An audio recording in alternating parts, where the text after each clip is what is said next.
ನಮಸ್ತೆ ಕರ್ನಾಟಕ. ಒಂದು ನಿಮಿಷ ವೀಡಿಯೋ ಸ್ಕಿಪ್ ಮಾಡಿದೆ, ಕೊನೆವರೆಗೂ ವೀಡಿಯೋ ನೋಡಿ. ಏನಪ್ಪ ವಿಷಯ ಅಂತಂದರೆ, ನಾನೊಂದು ರೈಡ್ ಸ್ಟಾರ್ಟ್ ಮಾಡಿದ್ದೆ.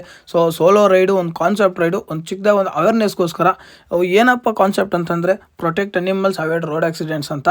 ಇದರಲ್ಲಿ ಜಸ್ಟ್ ರೈಡ್ ಮಾತ್ರ ಅಲ್ಲ, ನಾವು ನಮ್ಗೆ ಹೋಗಿರೋ ದಾರಿಯಲ್ಲಿ ಕಾಣಿಸಿರೋ ಎಲ್ಲ ನಾಯಿಗಳಿಗೂ, ಸ್ಟ್ರೀಟ್ ಡಾಗ್ಸ್ಗೂ ರಿಫ್ಲೆಕ್ಟಿವ್ ಬೆಲ್ಟ್ಸ್ನ ಹಾಕ್ಕೊಂಡು ಈ ಒಂದು ಪೋಸ್ಟರ್ನ ಇಟ್ಕೊಂಡು ಇಡೀ ಪಾಂಡಿಚೇರಿ ಓಡಾಡಿದ್ದೀವಿ.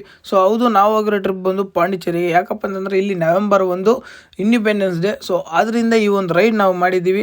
ಈ ಒಂದು ಪೋಸ್ಟರ್ನ ಇಟ್ಕೊಂಡು ಇಡೀ ಪಾಂಡಿಚೇರಿ ನಾವು ಬೈವಾಕ್ ಮಾಡಿದ್ದೀವಿ. ಇಲ್ಲಿ ಆದಷ್ಟು ಎಲ್ಲರೂ ನಮ್ಗೆ ಒಳ್ಳೆ ರೆಸ್ಪಾನ್ಸ್ ಬಂದಿದೆ. ನೋಡಿದವರೆಲ್ಲ 1000 ಜನ ನೋಡಿದ್ರು ನಮ್ಗೆ ಅದರಲ್ಲಿ 2 ಚೇಂಜ್ ಆದರೂ ನಮ್ಗೆ ಒಳ್ಳೆಯದೇ ಅಲ್ವಾ. ಅದರಿಂದ ಯಾಕಪ್ಪ ಅಂತಂದರೆ ಇತ್ತೀಚೆಗೆ ತುಂಬ ನಾಯಿಗಳು ರೋಡಲ್ಲಿ ಆಕ್ಸಿಡೆಂಟ್ ಆಗ್ತಾಯಿದೆ. ಗಾಡಿಯಲ್ಲಿ, ಲಾರಿಗಳಲ್ಲಿ ಹೊಡ್ಕೊಂಡು ಹೋಗ್ತಿದ್ದಾರೆ, ಗುದ್ಕೊಂಡು ಹೋಗ್ತಿದ್ದಾರೆ. ಆದರೂ ಒಂದು ಸರಿ ಗುದ್ಕೊಂಡೋದ್ಮೇಲೆ ಅದು ರೋಡಲ್ಲಿ ಬಿದ್ದಿದ್ರೆ ಯಾರೂ ಅದನ್ನ ತೆಗಿತಿಲ್ಲ. ಅದ್ರ ಮೇಲೇ ಗಾಡಿಗಳು ಮತ್ತೆ ಅದ್ರ ಮೇಲೇ ಹೋಗಿ ತುಂಬ ಒಂದು ಕೆಟ್ಟ ಪರಿಸ್ಥಿತಿಗೆ ಬರ್ತಾಯಿದೆ. ಅದರಿಂದ ಅದನ್ನ ಆದಷ್ಟು ನಮ್ಮ ಕೈಯಲ್ಲಿ ಆದಷ್ಟು ನಾವು ಅವಾಯ್ಡ್ ಮಾಡೋಣ. ಅದರಿಂದ ಈ ಒಂದು ರೈಡ್ ಮಾಡಿದ್ದೀನಿ, ಸೋಲೋ ರೈಡು. ಇದೇ ಥರ ಮುಂದೆ ಇನ್ನೂ ಹೆಚ್ಚಿನ ಕಾನ್ಸೆಪ್ಟ್, ಹೆಚ್ಚಿನ ಅವೇರ್ನೆಸ್ಗೋಸ್ಕರ ಒಂದು ವೀಡಿಯೋಸ್ ಮಾಡ್ತಿರ್ತೀನಿ. ಇವತ್ತು ನಾನು ಸೋಲೋ ರೈಡ್ ಹೋಗಿರ್ಬೋದು, ಬಟ್ ಒಂದಲ್ಲ ಒಂದಿನ ಇದೊಂದು ಗ್ರೂಪ್ ರೈಡ್ ಆಗುತ್ತೆ. ನೀವು ಸಪೋರ್ಟ್ ಮಾಡ್ತೀರಿ ಅಂದ್ಕೊಂಡಿದ್ದೀನಿ. ಈ ಒಂದು ಪೋಸ್ಟರ್ ಇದು, protect animals avoid road accidents ಅಂತ. ಇಡೀ ಪಾಂಡಿಚೇರಿನ ಈ ಒಂದು ಪೋಸ್ಟರ್ನ ಇಟ್ಕೊಂಡು ಮಾಡಿದ್ದೀನಿ. ಮತ್ತೆ ಸಿಗೋಣ. Love you core, love you.